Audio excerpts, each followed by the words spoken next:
This is a Bulldog Radio podcast.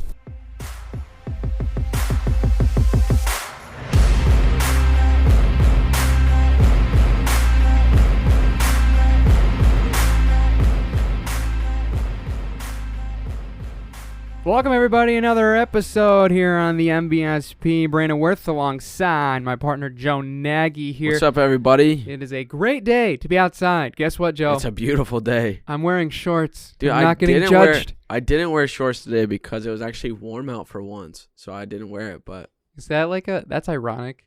Yeah. That whole statement was ironic. Yeah, because I'm wearing pants because it's warm out. Yeah. I didn't wear shorts.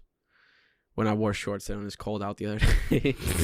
Yeah. Anyways, but what do we got on the docket for the show today, Brandon? Oh, we got a lot on the docket today. Paige Kortz from Ferris State Softball will be joining us for an exclusive interview, as well as the Ferris State Sports Report, and we'll recap what happened in the Frozen Four and how Scottie Scheffler ran away with the Masters. All that and more. But first, let's swing into the interview.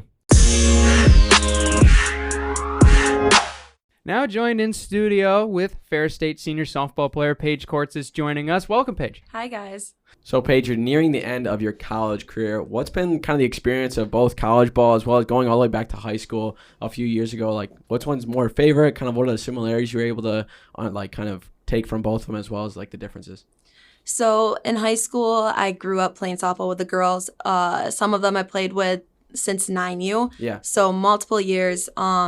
So you kind of grow up with them. You kind of establish yourself as a softball player alongside your girls. In college, you're kind of thrown into a mix of a bunch of girls with different skills, with different kind of philosophies. Yeah. So mixing with them, but in college, you do learn each other super well, super quick, since you're living with each other in the dorms, bus trips, practices every day. So just overall, I prefer college just because everyone is there, like everyone's in it to win it, versus high school. There's some of the people that are parents kind of influence them to play sports. So in college ball, everyone wants to be there. Everyone is giving 110%, 100% of the time. For sure. Yeah, it's definitely the competition level's top tier, and you expect nothing less in college. But Paige, you've had a great career here for sure. Coming from Brooklyn, Michigan, where you were a standout in softball. I also heard that you played volleyball and bowling. Well, talk about those sports and what made you choose those in high school. So I started volleyball in about 6th grade, and I did that just to be with the girls that I was friends with, and I actually enjoyed volleyball a lot, and people actually thought I was going to college to play volleyball. But the one thing that I like to brag about is that I was a bowler in high school. So bowling was really big in my family. My dad bowled ever since he was young, and people don't really understand how competitive bowling can be. And when people ask me what was my most competitive sports moment, I always say like the state championship of my senior year of high school, because in the individual tournament you bowl 6 to 8 qualifying games, and then it's a bracket play of 2 games per match. Yeah. Wow. And so my senior year I was actually the state runner-up.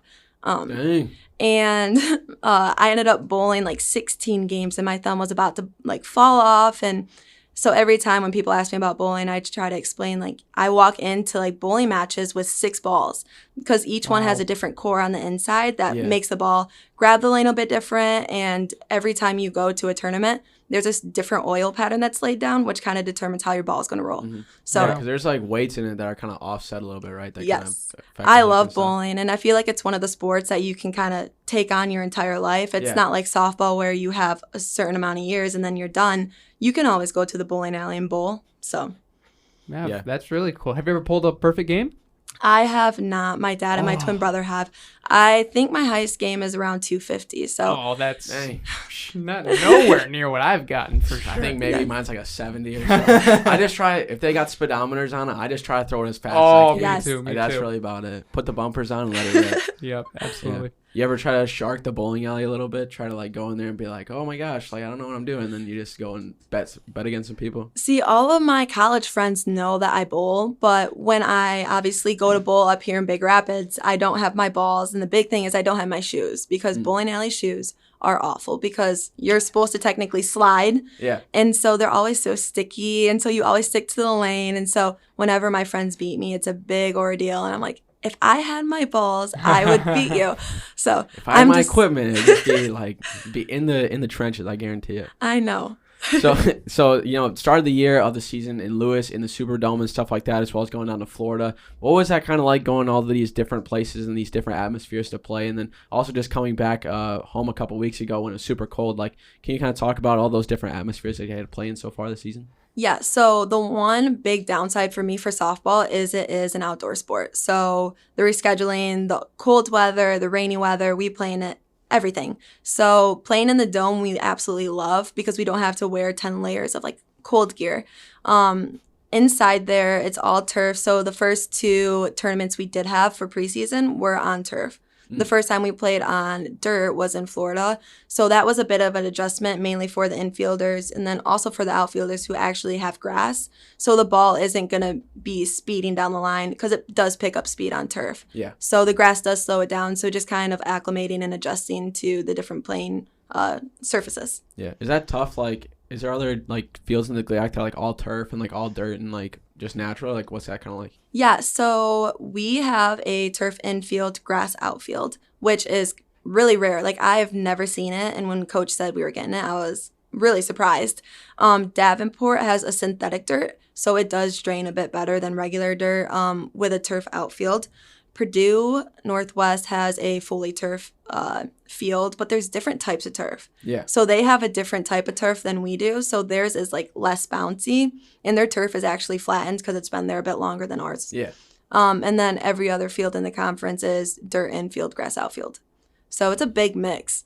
Adjusting like every game, every doubleheader, it's always a little bit different. Dang. Yeah, that's something I feel like a lot of people take for granted too. Just because you're going to play a game at a different field doesn't mean it's going to be just another road game. Like, there's so much more adjusting to it for sure. But obviously, you guys have been on a little bit of a win streak here for a little bit, beating Grand Valley, of course, anchor down. Yes. Davenport and Purdue Northwest already this season. Talk about the team's overall improvement so far this season, and hopefully more for the end of the season to come.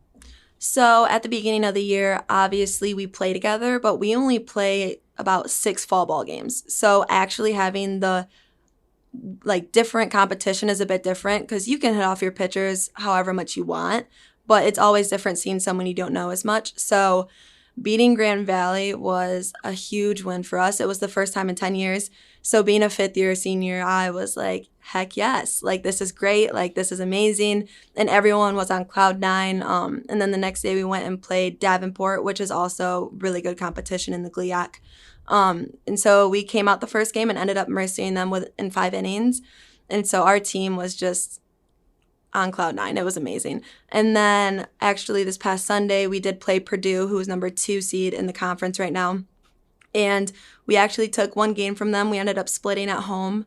And just like I said, the team was just focused and we were so competitive while still having fun because our team does compete better when having fun, as I think almost every team does. But the main thing that determines how well we do is how we can string together our hits and our pitchers' performance on the mound, which they have improved significantly. For sure. Which is great.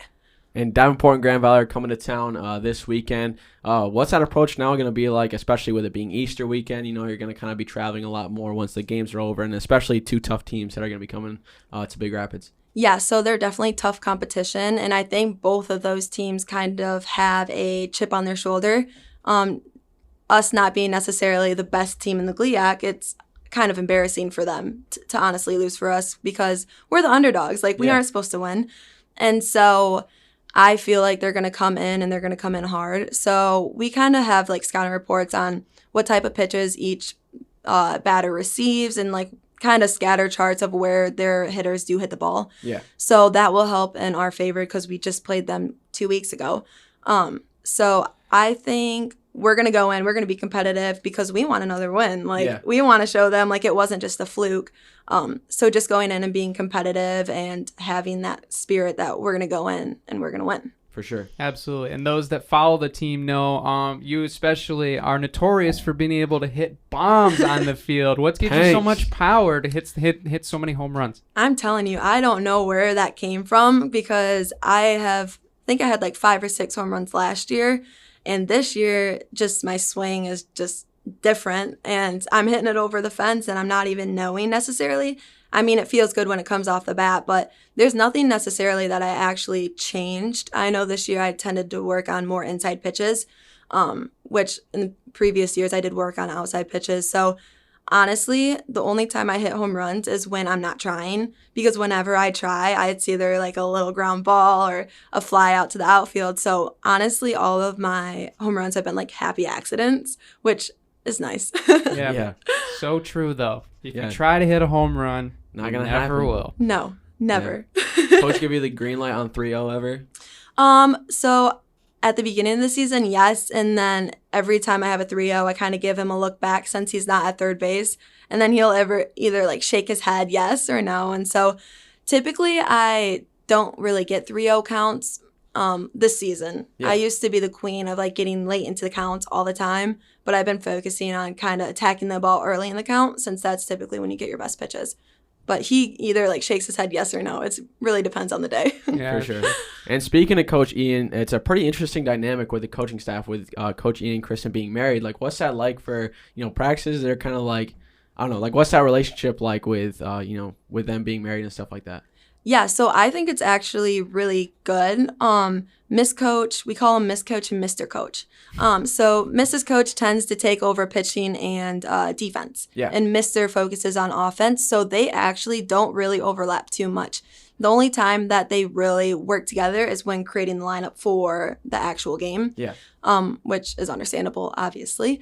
But ultimately, they work well together, and they understand how each other's function and like how they act for certain things, because Mr. can get heated about certain things because he is going to stick up for his players. And so it's like good cop, bad cop. Like they kind of equal each other out. Yeah. Absolutely. And obviously being over this team for such a long period of time now as you're a senior, with a really young team dynamic this year, talk about the interaction you've had with the underclassmen and being able to mentor them going into their upcoming years as a Bulldog. So every year we actually get a little sister. So I've had 3 little sisters so far. My first year I had a big sister.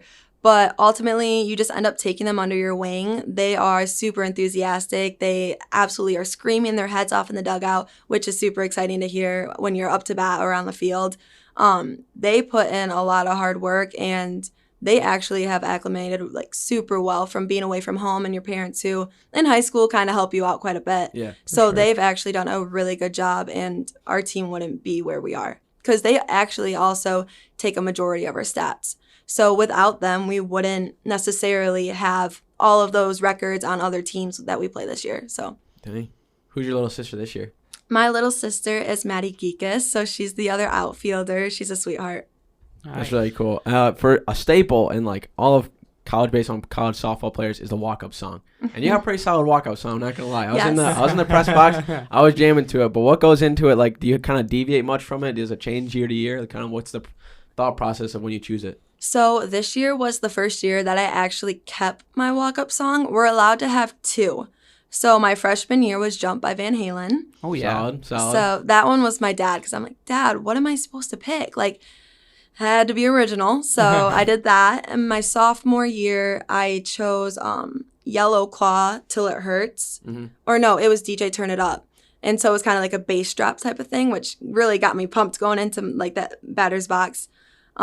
Last year I had, oh my gosh, it's like a bass drop. It's Buzz by Hairlude or Hemelude. Mm-hmm. I don't even know the artist. I just really like the song. Yep, I know we have that one on the laptop somewhere.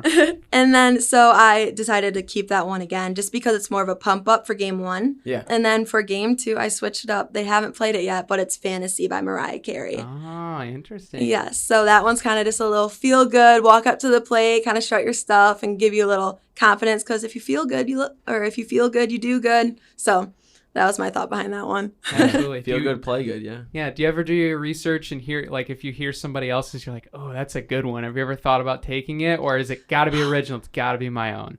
Yeah. So there's this song by country singer Cody Johnson. Mm-hmm. It's Thunder and Rain, or Loud Thunder, Heavy Rain. Yeah. And I absolutely loved it. Like, a GV player actually had it. And every time she came up to bat, I would look over to right field to Kylie Winkles, and I'd start singing it, and she'd get so embarrassed. And so that's a little joke between us. Every time we're in the car going to practice or something, I'll turn it on and just kind of look at her. She's like, oh my gosh, like stop it. But we actually at Ferris started this 2 years ago where we get to pick one of the freshmen's walk-up songs. Oh. Are you more of like a prankster with that one, or you kind of make it so they can get hyped up? Yeah, so Abby Mitchell, who was a freshman last year, Yeah. she's our left fielder for us. I ended up kind of having a lot of input into hers. And so I ended up choosing the Little Einsteins theme song, but it was kind of like a remix, so it Yeah. had a little like I remember beat that. behind it. I was at a couple games last year and I heard that one. I was like, that's an interesting choice. Very Yeah, so this year, Maddie Geekish, hers is Barbie Girl. Our pitcher, Christina Barr, she is very to herself. She's kind of quiet and innocent as a freshman. So we did a Wild Thing for her. And then yes. Natalie Teague, she's one of our catchers for us. And we ended up doing, oh gosh, what did we do? It's like Freaky Thing or Freaky something. Mm-hmm. And then Brooklyn Verbeck, she is one of our freshmen as well. She's also quiet. And so for her, we ended up doing Bad to the Bone. Oh, yes. So, yeah, so it's funny, but it's just a little like mess with them type of thing, but kind of keep the spirits up. So I love that part. That's really funny. Yeah. For sure. That is really cool. But Paige, we appreciate you joining us for sure. We have one last question for you. We ask every athlete on the show, what's your favorite thing about being a Ferris State Bulldog? So my favorite thing about Ferris, as I hear like a lot of athletes also say, is the close-knit of everyone, all the athletes, all the faculty. We're all one giant team. I know we say 17 teams, one team together. So I truly believe that athletics has provided me with so many connections and so many like great opportunities for after college, because no matter what, they're going to be like, oh, do you remember so-and-so off this team? And you're like, yeah. And so we always go and support one another, and no matter what, you're always going to have a friend and an athlete. That's at Ferris. That's really cool. That's awesome. That's really cool. Paige, thank you so much for coming on. We Thank appreciate you. you taking time out of your day. Good luck this week Thank you. with Grand Valley and Davenport coming to town. But thanks again. Thanks, guys.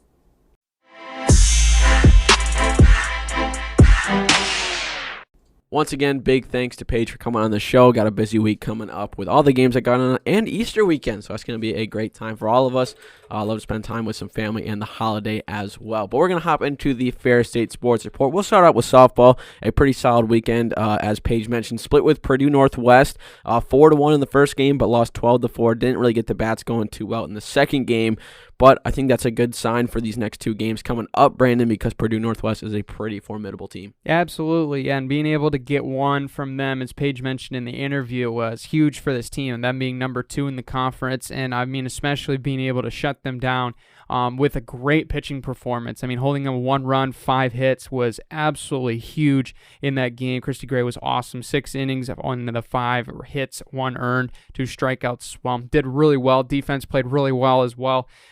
Being able to be efficient, being able to get outs and get out of jams, absolutely huge in this game. But I mean, the offense is starting to find its stride a little bit. Obviously, not as consistent as we would like it. But I mean, being able to put up at least 4 runs a game right now has been a big stretch for this team. I mean, especially being able to hang 19 over a span of 2 games against GV, and Davenport definitely can attest to that as well. But I mean, overall, I mean, we're seeing a lot of great things from this team being able to step up and beat these better teams. The only thing that would get us to the middle of the pack to upper in the competition level in the conference would just be that consistency that Paige is talking about. Yeah, for sure. And I think that's the one thing that's going to be a good look for us this weekend is just if we can get that consistency, we got 4 games over the weekend to be able to showcase that, which is really solid. And I think we're going to be seeing a little bit better bats, I think, too, especially being able, I mean, last time we played Grand Valley and then that 2-day like back-to-back of the second game against Grand Valley and then the first game against Davenport, bats were hot. 8-3 against Grand Valley the second game and then 11-3 and then even losing 6-2. But like it still is a really solid effort to show that like against these good teams, against the good pitching, we can get the bats going, which is going to be solid, especially seeing that we have the deepest field in the GLIAC. So I think that's going to be a little bit different for some of these teams that are going to be coming here. They might be playing a little bit in. Some of their outfielders might not be used to the deep part of it. I know Grand Valley, I was talking to Paige off the interview or when we weren't on the air or whatever, but she was saying like Grand Valley's field is like I think someone like 200 or something like that. So it's definitely going to be a lot different seeing that we have like a 220 to the corners. So it's going to be I think that's going to be solid for us as well. And then not to mention just being home is a good thing too. Yeah, being on your home turf definitely is an advantage. It gives you that confidence. It just gives you the feels, right? And that's something that every team can attest to across any sport whatsoever, whether it's a track meet, a basketball game, a football game, or a softball game. Everything at home just feels more natural, and it just feels more right. It just gives you that little bit of juice that you can need in some of these games. So, I mean, a homestand for sure is going to be nothing but benefit for our team coming up with some tough games. Obviously, Davenport Friday, April 15th at home, followed by Grand Valley coming on Saturday as well. We'll be playing Northwood next week, Wednesday, as well, to round out the 6-game homestand over the next 6. So it's going to be good. I'm really looking forward to seeing the offense being able to light it up, because we know that they can do that.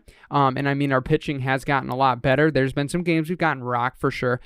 Some teams just have their day, but and I mean, first you look at a lot of these previous games, we've held teams in check for sure one game, and if we can get that to 2, I mean, that's really what this team needs to start winning games, because we're showing offensively we can compete with these teams, and being able to get good approaches, being able to put the ball in play, get on base, steal some bags, and being able to get some runs. I mean, that's going to be crucial coming up in these weeks against teams that have shown that they can play very well defensively, but they can still match you with the bats. Exactly. For sure. I don't know. You said it all, so I didn't really have anything else to add on Mic to drop. There you go.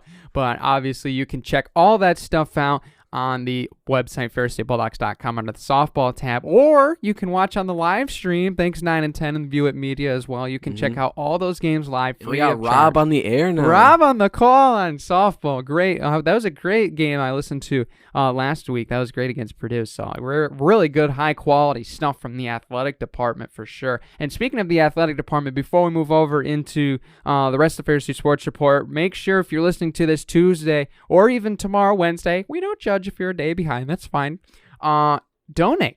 Day for Dogs is coming up, the biggest donation fundraising campaign of the year for the university and especially for the athletic department. So if you want to donate to Paige and softball team, you can do that, or the track and field program, which would be much appreciated for me. You can do that, or the national champion football program, the broadcasting team. There's so many different places to donate. Every dollar counts. Go do that right now. Obviously, we'll be making sure we put that on our social medias, retweets, likes, and whatever. Or you can follow along the Ferris Athletics pages as well, because it'll be blowing up, because money's going to be flowing in, and it's just even better to see everybody contributing back for all of the team's success so far. So I'm going to make sure you're going to have to donate.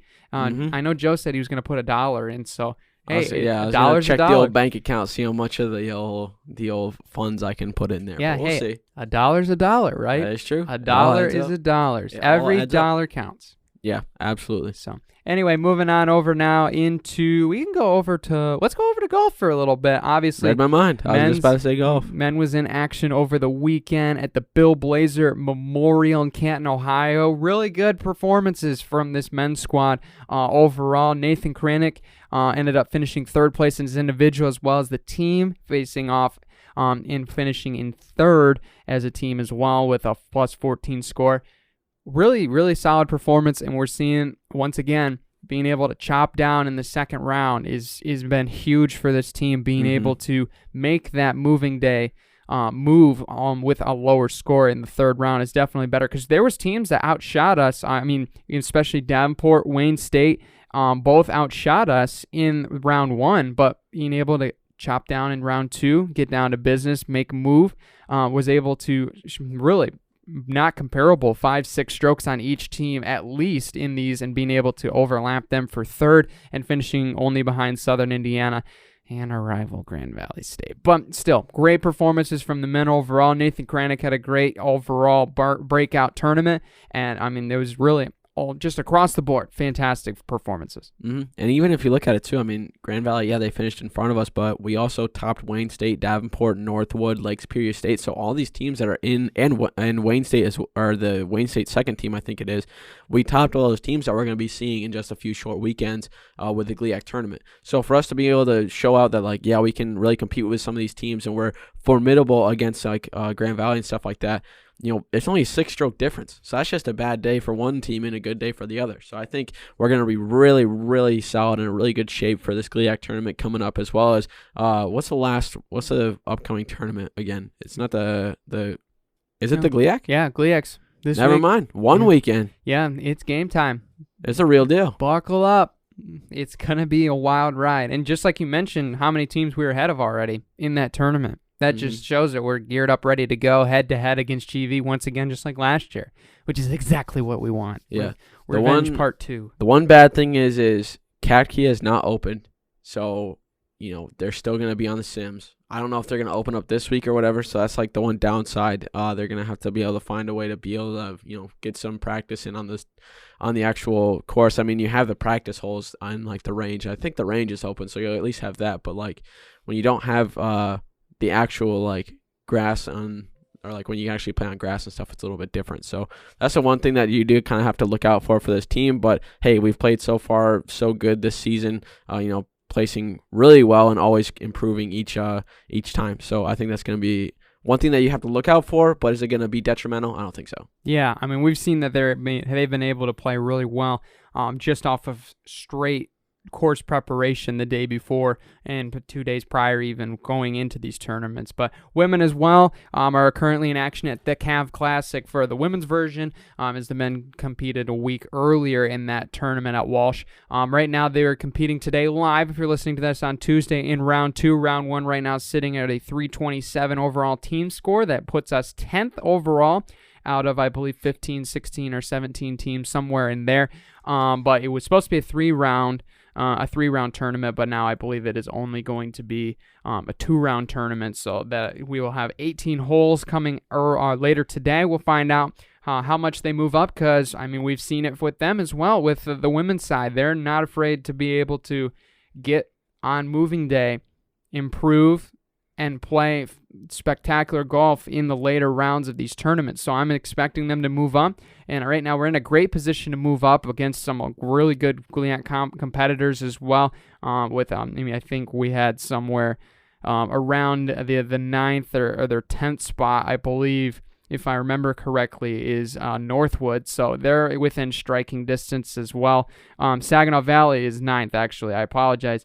Northwood and Wayne State GV are up a little bit higher in the tables in the top 6, but still reachable because, I mean, within that, it's only, I believe, 6 strokes between 10th and 7th, and then it's also like just a couple more strokes to get in towards the top 5. So it is doable. It is doable because I think with golf especially, you can, just like you mentioned, Joe, you can have your good days, and then you can sure have your bad days. You can kind of fall apart in a few holes, and I think that's the one thing. It's just the consistency for the team that's got to be watching out for these postseason.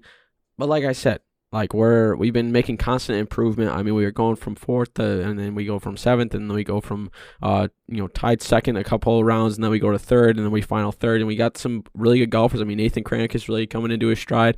Thomas is coming off that number 1 or that first place seeding at the Cav Classic as well. So I mean, we got guys who can really compete, and I think it's just coming in and being able to kind of have those blinders and those earmuffs on, so that way you're kind of in the moment and being able to kind of focus as well as not really kind of paying attention to what everybody else is doing.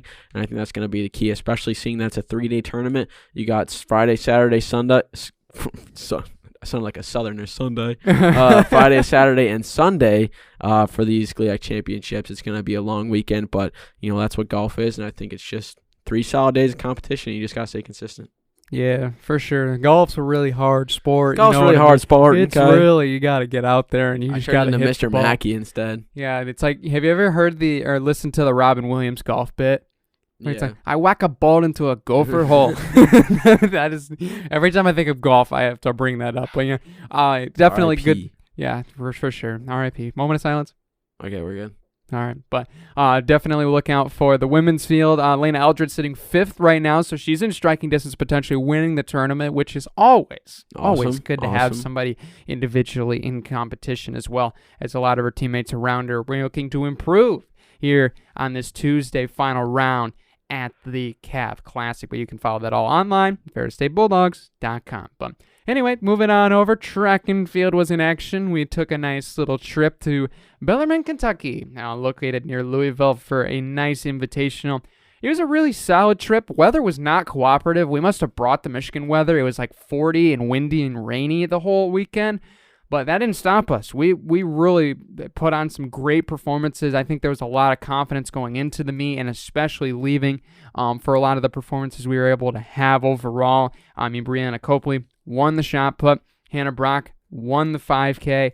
Claudia Wilkinson was runner-up in the high jump. I mean, just top 5 performances left and right, especially for a lot of debuts as well. I know one of my teammates, Callie Delaney, made her first steeplechase appearance and did very well, finishing 3rd overall in the race. Awesome to see that. Emma Stefan as well, 4th in the hammer throw.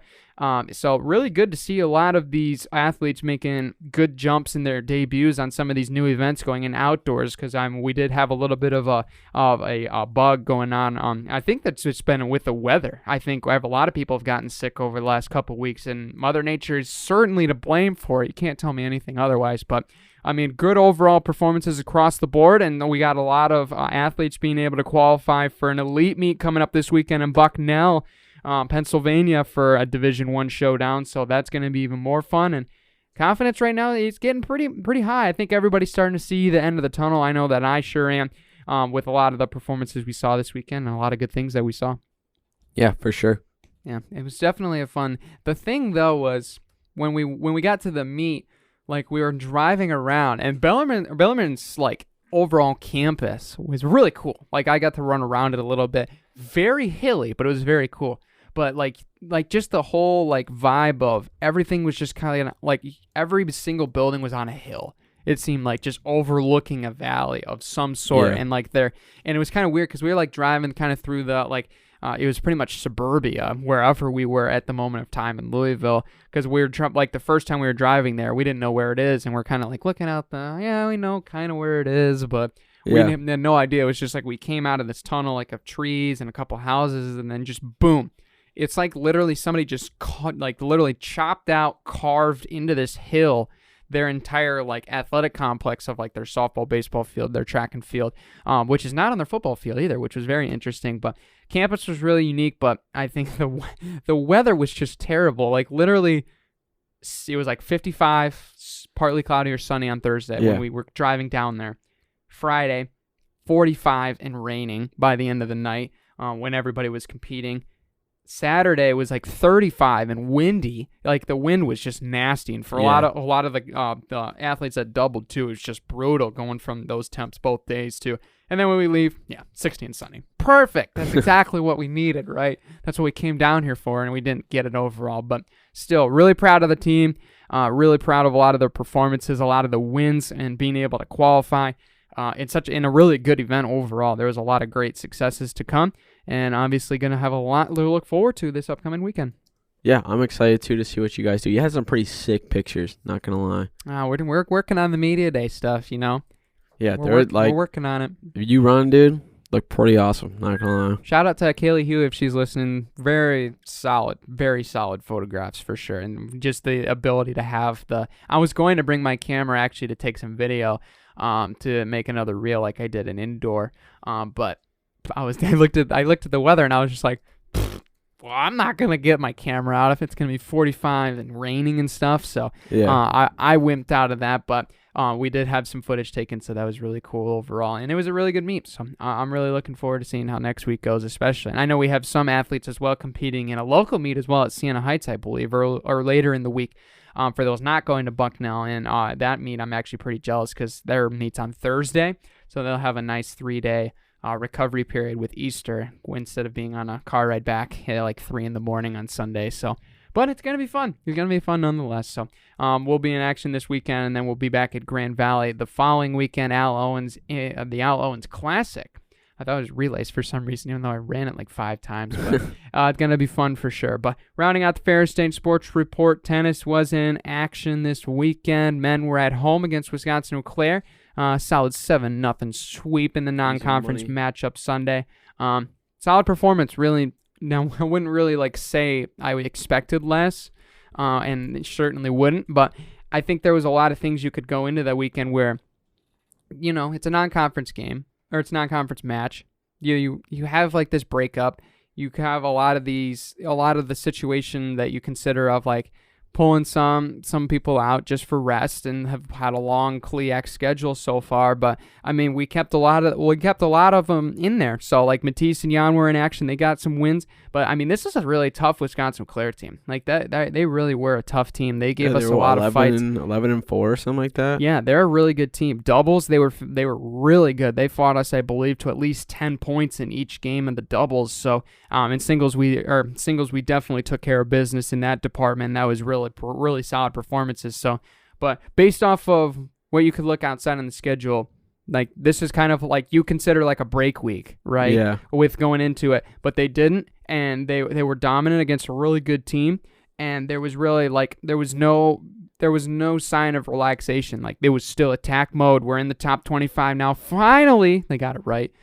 Just had to shout that out. But now in a position down the stretch with all the momentum in the world, all the people watching now, time to go. It's time to go. Let's get another championship.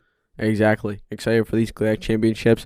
Let the world know what we're about and take another one home and, see what happens. Yeah, I think it's going to be a great conference tournament. I think there's a lot of teams that improved this year after obviously talking to Josh McDermott. You can check that episode out in the feed below.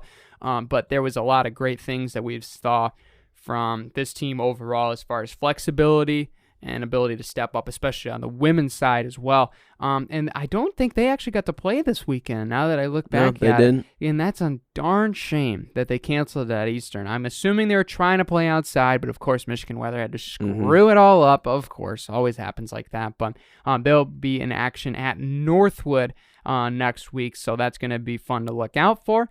You can watch those live on the Ferris State tennis pages as well to get all that information and more. So, very good stuff. That's the Ferris State Sports Report. When we come back, me and Joe will dissect the Frozen Four and the Masters Tournament when Tigers return. Don't leave anywhere.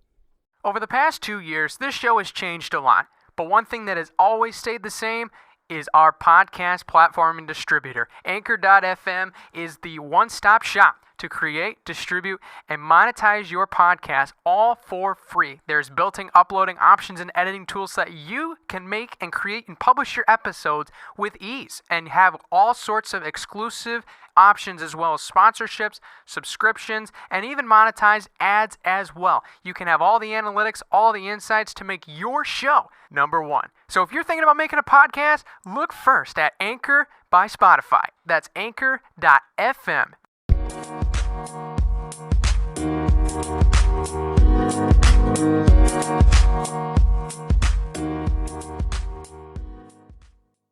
And we return to the show after our little break in the middle of the show that we always do. But Frozen Four, National Championship of the NCAA Division I Hockey Championship. Denver versus Minnesota State. Thought our guys from the CCHA Minnesota State was going to be able to pull it out when they went up 1-0 early.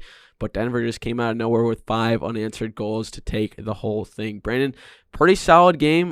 Denver ends the season 32-9-1 and takes the whole thing. So, man, I wasn't really expecting it, to be honest. I thought Minnesota State was going to take the cake. I really thought they were playing a really solid hockey game, and especially the fact of, I believe there was only 13 shots total on net for Denver going into the final period. I was just shocked of how it just flipped in the script. But I mean, really, I think the only thing you can say about that game, and I think Coach Mike Hastings said it best, just couldn't stop the bleeding. Once they had that power play goal, got it 2-1, then the 3-1, and then it's just the wheels fell off the wagon at that point. It was really tough to see. And, I mean, we were so close, man. We were a period away from have beaten the national champions, and that could have been something we could hang our hat on. But, I mean, both teams, phenomenal programs. I mean, Denver obviously has all the accolades that you would ask for in a hockey program. The NCHC is the best conference in college hockey. Yes, like hands down. You gotta say that, because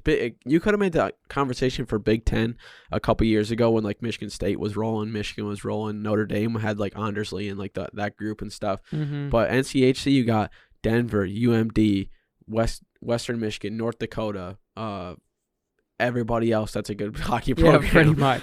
Like it's a crazy amount how all those teams were able to get into the playoffs, even though they were all playing against each other this whole year. But yeah, Denver, just as soon as they got like that, when they pulled Dryden McKay with like 4 or 5 minutes left, I was like, I don't know if that's the right idea, because you're still only down 3, or you're only down 2, so you can get a lucky goal and then get back into it. But when they pulled him, I was like, you're just adding a spot where you can really just get out of the game. And as soon as they scored that, it was like, okay, nail in the coffin. That's the dagger. Like, Minnesota State's not going to come back. And then they give up another one. It's just, you hate to see it, especially since Minnesota State has such a good record. Yeah, it's tough. Like, Minnesota State, phenomenal team, physical, offensively, elite, defensively, lockdown. It's everything you'd want from a hockey program. And the simple thing that people don't, it's Minnesota State, right? It's not Michigan. It's not Minnesota. It's not a lot of these teams that are more well-known as far as the prominence of media attention in hockey at the Division I level. And I mean, Minnesota State definitely has shown how great of a hockey program they have been. And I mean, credit Coach Hastings, for all of that, because certainly he has every right to claim those accomplishments for him. But I mean, you look at what they did this year, and it was fantastic. I mean, you had, obviously, getting to the national title game was always something that you hang your hat on. I mean, you had an Olympian with Nathan Smith when he was pulled overall from the season to compete at the national level. I mean, you mentioned, Joe, off air, the Hobie Baker winner and Dryden McKay, whose kryptonite will always reign, and Engelglaben. But I mean, it was still, it was just tough to see that team just kind of crumble in that fashion late in the third period. And to be honest, like, being transparent, I felt bad for him, because we'd kind of experienced that in some Ferris games this year, where we had it, we were dominating the game, and just third period slip up was really what just cost us the W in the column. So it was a tough situation for them. I mean, they still had a fantastic season. And, I mean, there was a lot of things that could have went better. I mean, you'd think about how they attacked the power play, Denver at least. And, I mean, there was some lackadaisical things that you saw from Minnesota State. Like, they kind of took their foot off the gas a little bit. I'm not saying they were being too conservative or anything. But you definitely see a lot of those things that, oh, wow, that's not something they normally do. Or a deflection and wide open in front of an empty net to make it a 3-score game. Is something that you just didn't see from that team. They just did it so just all around, everything solid as a rock. When it comes to dumps, line changes, offensive to defensive transition, across the ice, back, just phenomenal team. And I mean, I'll give credit to Denver. I think they showed that they overall it's almost looked like they wanted it a little bit more, which is crazy, especially in the third period. But it just also shows you how much of a momentum sport hockey can be, because I think that sport, for how low scoring it can be, people kind of graze over that fact. Yeah, and I think that's the thing, especially momentum, is like, just because there's momentum doesn't mean there's going to be goals. Yes. I think it's also like, you have the momentum, you're going to be able to control a lot better. And you can have, especially like Dryden McKay and stuff, like with us, like we had the momentum, like when Ferris beat them in like the first game of the weekend or whatever, like we had the momentum because like we were able to get some sort of control and we were able to score. And I think when we have that, Minnesota State is just, that team was just like scrambling to be able to come back and try to get back to a tie game. And when you have a team scrambling like that, and especially when Denver had Minnesota State scrambling when it was 2-1 and 3-1, like that's when you're in the driver's seat, because you're not really frantically moving the puck around. You're not trying to force shots or anything like that. And when Minnesota State was taking shots that were, kind of in traffic and stuff like that, trying to make it squeeze through, not really getting too many good screen shots on the goalie. There was just, like I said, like a lot of force and a lot of hurried shots.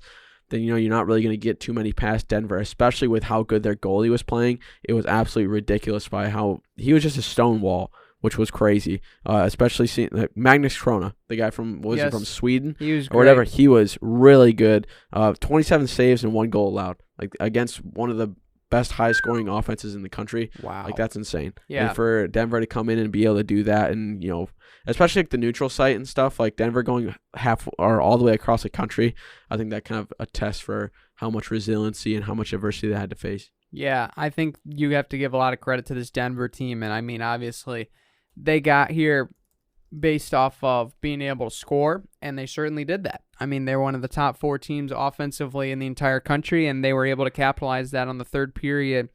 And I mean, in reality, it just has like this whole national championship game has a different vibe to it, Yeah. Because you look at what Minnesota State did, and I'm sure you had to imagine that Mankato was probably bumping in that second period when that first goal went across, and they were up 1-0 because defensively they had been so good. I mean, you mentioned they given up only 1 to Minnesota. I mean, that's a really good Minnesota team. That's an offensive powerhouse in Minnesota. And we've only seen them really get shut down a couple of times, and one of them had to be against the NHL-bound Michigan Wolverines, who Denver took down to get to this game. So just the quality of hockey that in the TD Garden over the weekend was just incredible to see. I believe what they said, 17,800 people at the Garden for that national championship game. Atmosphere was bumping, and it was certainly just a heartbreaker for Minnesota State Maverick fans. And for Denver, it's kind of that Cinderella miracle that you needed, and you got it with an exclamation point. Check that, 4 exclamation points. And in reality, they're going to live on with the trophy, and people are going to remember Minnesota State was that close, which scares me because, they're going to come back with a vengeance in CCHA play this year, and that looks scary. It's crazy how the top 5 teams in the NCHC were in the playoffs for the Frozen Four. You have Minnesota Duluth, Denver, North Dakota, Western Michigan, and St. Cloud State. That's insane. For that, you have that good of a conference. And I think that's the one reason why I think they were able to go so far and play so well against like the teams that people thought they were going to lose to, like especially like Michigan, how they were able to roll them, and Minnesota State. Like, we didn't really, I mean, it was only Michigan Tech from the CCHA that made it too. So like that's like there was a little bit of competition Minnesota State had to face throughout the regular season, but they didn't have to play anybody crazy. It's like every week Denver's playing for the national championship. That's how good these teams were, and I think all these teams could have been able to make it there. I mean, Western Michigan just had a fluke against Minnesota in the second round that made them get knocked out. And I mean, for Michigan to put on a 7th spot on Quinnipiac and then get put down to 2 and then Denver to beat them, I think that just really shows that for a conference to have such depth is what's going to make it for a lot of the teams to be able to go far. Because when you have, 3 out of the 5 teams make it to the second round of your conference, that's just ridiculous. Yeah, I mean, the hockey prominence that we have in this region is something special that a lot of it's got to be. I mean, it kind of goes under the radar, of course, because I mean the Big Ten always. I mean, basketball, football, it always has its well, but I mean, you look at like regions as far as elite competition. Like you look, I mean, obviously. Southern United States for football, Texas, Alabama, Arkansas, Georgia, Florida, for sure. And, I mean, when you look for hockey, it's really the Midwest and Northeast. I mean, that's really where the best teams play. And that's not just because Mother Nature gives the most resources to those teams. But I think you got to just take a moment to appreciate how great that tournament really was. Obviously, it wasn't as – I don't think it was as TV pleasure as attentive as you'd want it to be. I mean, both games were pretty much kind of not the most. I mean, you had a 5-1 game. Was it 5-1? I believe Minnesota beat Michigan, or no? That would have been a different score than I'm thinking of. But what did you say? The score from the Minnesota Michigan game. Minnesota Michigan or Western Michigan. Or wait, what am I even saying? Minnesota didn't play Michigan. They played. Wait, hold on. I messed up. That's exactly. I don't even remember part of the tournament just because it was dull at that moment of time. But I mean, just overall, like the tournament didn't seem as like visually appealing as it had in years past. But I mean, obviously that can also be because I think there wasn't as many big teams in that title game that people know of. Like Minnesota. I mean, Minnesota. I feel like not a lot of people have ever heard of Minnesota State, and like Denver, I think is not a huge school. So like if it was Michigan or something in there, people would be like, oh yeah, like I know Michigan. Like, that's a big name school. But I think with hockey, it's like a lot of the big name schools that you hear like are not very well known, because a lot of the big name schools like down south in the SEC and stuff, they're in like the ACHA D1 or something like that. It's like the lower level. So like for the big jump, like you don't really see a lot of these names. Like Alabama has a hockey team, but it's not in NCAA D1. Like North Carolina has one. A lot of these teams have like an actual school hockey team, but they're not, in the D1 side. So I think when you see that and you don't really have that recognition for a lot of those teams, I mean, unless you're a Big Ten fan, then like you're not really going to recognize a lot of the teams that are in this, group and programs. Yeah, for sure. But a lot of great hockey played this weekend, still underappreciated, but hey, maybe we'll change that over time. And maybe Ferris can do that next year and go into the Natty title game. I'm excited to see where is Dryden McKay coming back? Is he graduated? He's been there a while, I think, right? Or is he only just Dryden McKay eligibility? I believe he might be a senior. I don't know if that's a COVID senior or just a senior though. Dryden McKay is the winner of the 2022 Hobie Baker. I knew that. Yep. What year is he though? I'm not sure. I think he has weird. To be a something like that. Do we have like one of those? Either way, it's gonna be something else. I think he's a fifth year because he's been here for a while, if I remember correctly. I would assume that he's a fifth year, and I had the sheet around here, and that's why we had a pause and break. I was trying to find it with all the line charts for Minnesota State, like all the other papers we have. Yeah, we have too many papers in the studio overall, and including like a D&D scorecard, which is very interesting. I just found that the other day for a little Dungeons and Dragons, I guess, but. Maybe you can check out that, I guess. One second. I'm pulling up the roster. Don't even worry about it. I want to say that he's a senior, though. I want to say... He is a senior. Okay, but is that a fifth-year senior? That's what I'm trying to figure out. So he could come back. Like we already saw Portillo's coming back for Michigan, right? I know he made that announcement. So elite goaltenders are hard to come by. So when you get them, you gotta get them for 5 years. I think he's got another year of eligibility because he has the COVID year, right? Why? Because he's 2018 to 2019, 19 to 20, 20 to 21, 21 to 22, which was this year. Dryden McKay, if you're listening to this podcast, which I know there's no chance you are, but if you are, don't come back. Go to the NHL, please, and leave us alone. We can't score anymore when you're in the net. Well, unless we're in Inglegleben, then there's we a can, chance. but that's about it. Yeah, that's about it. But still, fantastic career for all those that were a part of this Frozen Four tournament for sure. And it was a really solid tournament nonetheless. But anyway, finishing out the show, transitioning to the links. Masters weekend has concluded, and boy, was there a runaway favorite and a runaway winner. Scottie. What a tournament from Scottie Scheffler. This guy on fire. He's only, I think now... We're the best in all. He's got to be number one in the world. Probably. It seems like now it's going to be a couple months. He probably could hold that. He's been killing it, man. He's won, I believe the number officially he has won, I believe, the last four. Well, he won the Arnold Palmer Invitational. Yep. He didn't play super good in the Players. He was like seventh in the Genesis. I don't know how he did in the Phoenix. He won the Phoenix, I think. Yeah. And then he won Farmers, didn't he? Yeah. Or he didn't win Farmers, but he won one before. But he's been like killing it with all these opens and like these majors because he has 4 wins in 22 already. Yeah. Homie's only 25. Yeah, and he has. I know I saw this stat for sure, and I know I've memorized this one. I believe it was Bryson DeChambeau had won $9.3 million in purse last year for how well he played. Yeah. Scottie's already at like 10-4, and we're in April.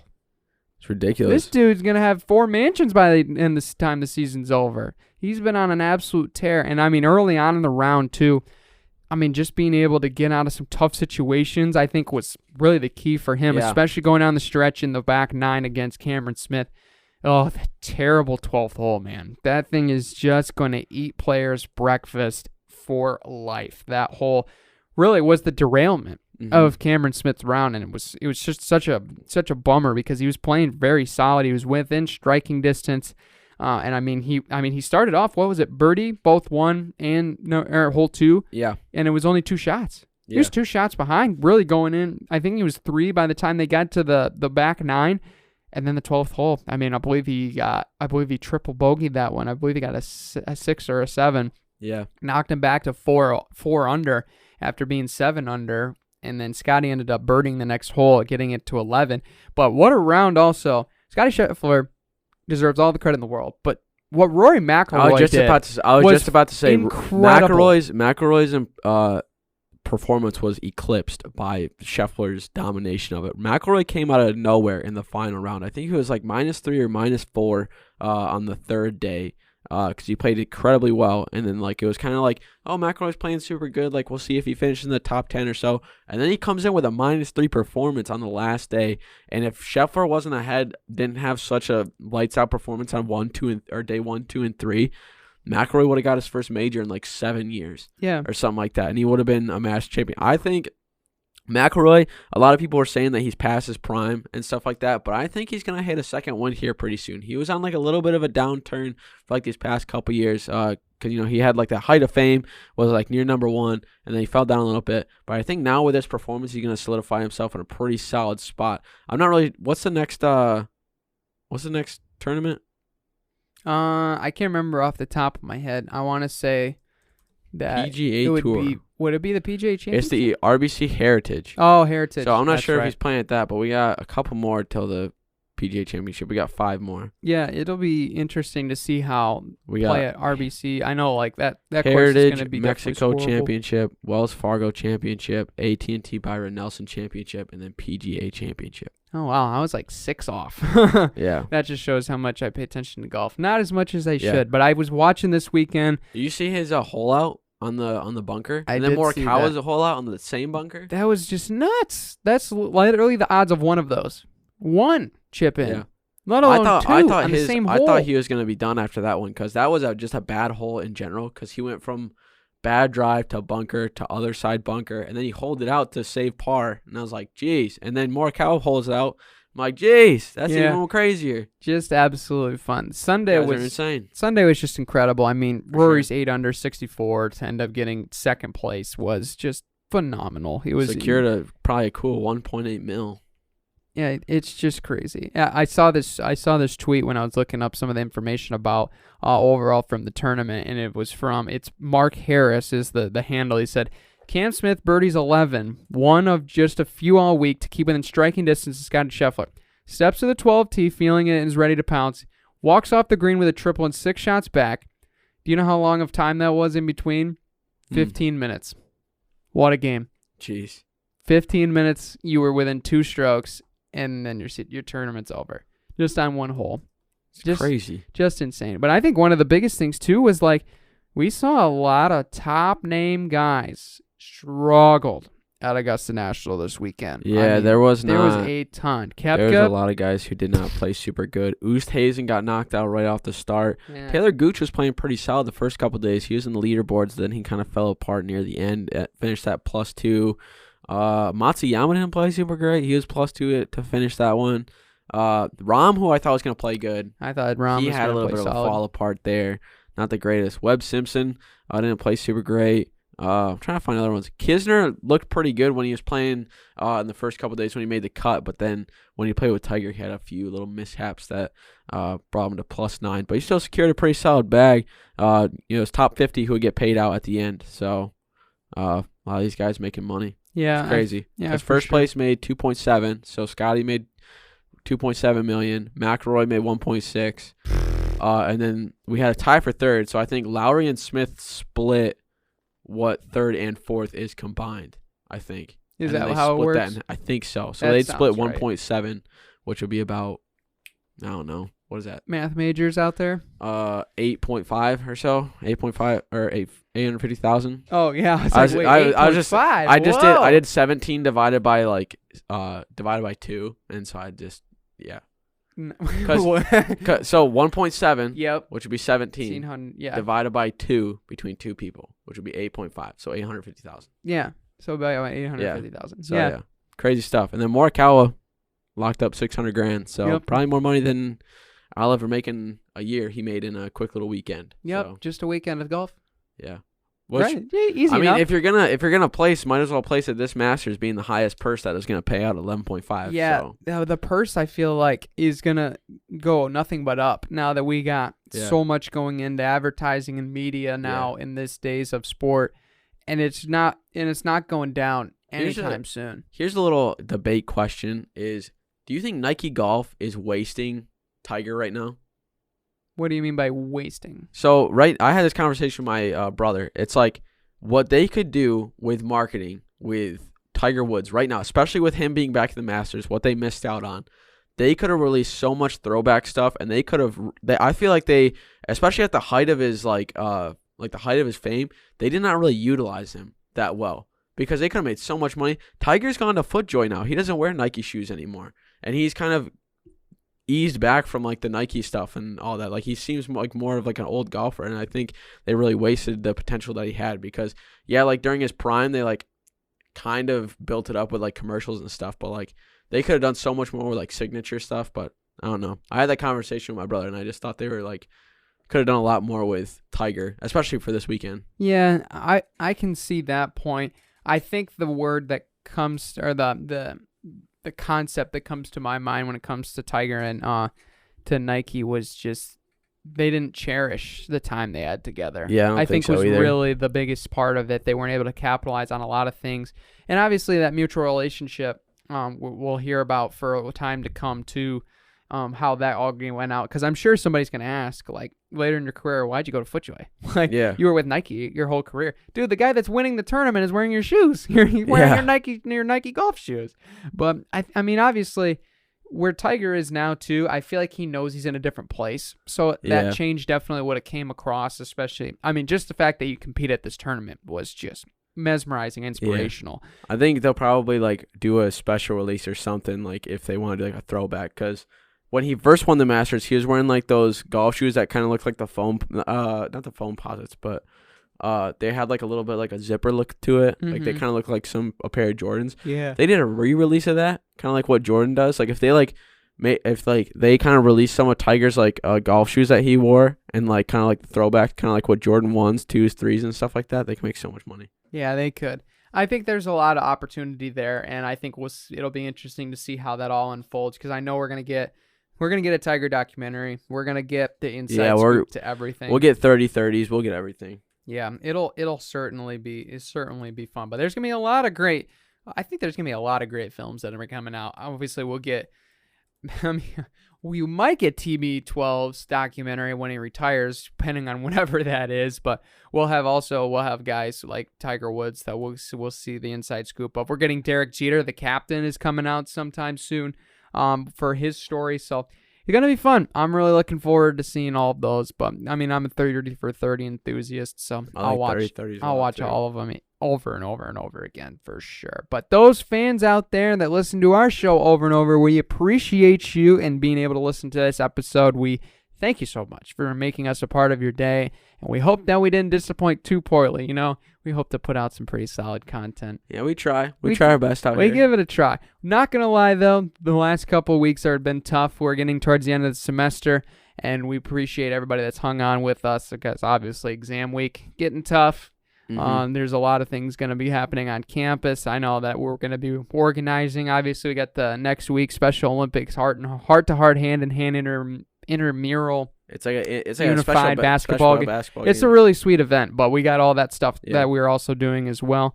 And there's just a lot going to be going on, and we appreciate you guys. And before we head out, Brandon securing an internship for the summer. Awesome job. And Joey got an internship. I know. I got an internship too. Doggy. Before we head out, want to say what it is? Oh, I guess we can. I mean, it's important. I would feel like It's a sick thing, dude. It's awesome. It is a sick thing. So I guess I'll start. I've officially signed an internship with Big Rapids Media, so I will be working with them over the radio stations, being able to audio produce as well as produce a new podcast. So a little short hint for those that are going to be able to hear this, you are the true fans, and you guys are going to get the scoop today. Oh, for sure. So you just have to follow all the episodes to listen in and get this stuff. But I'll be producing a local sports podcast. You'll have to wait and hear the details on that later, as well as making some live radio appearances and being able to do audio technician work. It's going to be a great summer, and I'm really excited for that. But yeah, I'll be honest, Joe, probably not as cool as yours, my friend. So for me, everybody, if you haven't heard, I guess, because I never said it before, I'll be working with a Hurricane Junior Golf Tour down in Orlando, Florida for the summer. I'll be a video production and digital marketing intern working with their social media, as well as creating content for the tournaments coming up that they have, as well as writing reports and all that. So I'll just be everywhere doing a whole bunch of stuff all throughout probably the lower southeast of the USA, which will be a blast. I get to play golf for free. It's going to be an awesome job, and I'm really excited for it. But excited for you too, Brand. It's going to be a blast. Summer's going to be full of experiences, and it's going to be a good time. It's going to be a great time, and I want the fans out there to know that you guys helped us get there as well. This podcast, I know, was a huge reason why that I am getting the opportunity that I am now for being able to have this experience before, and I think that's super, super amazing to me, and I truly appreciate all of you guys for being able to listen into all of our episodes, regardless how up energy we've been and how debating of we've been before, and or times like this where it's the dog days and sometimes it can be tough, and you guys have not left us, and we really appreciate that. So it's gonna be an adventure, and you guys have really made it a part of it, so I thank you so much. But it's gonna be great. But we'll be back with more content here soon. We're gonna finish out the week, and until next time, take care, everybody.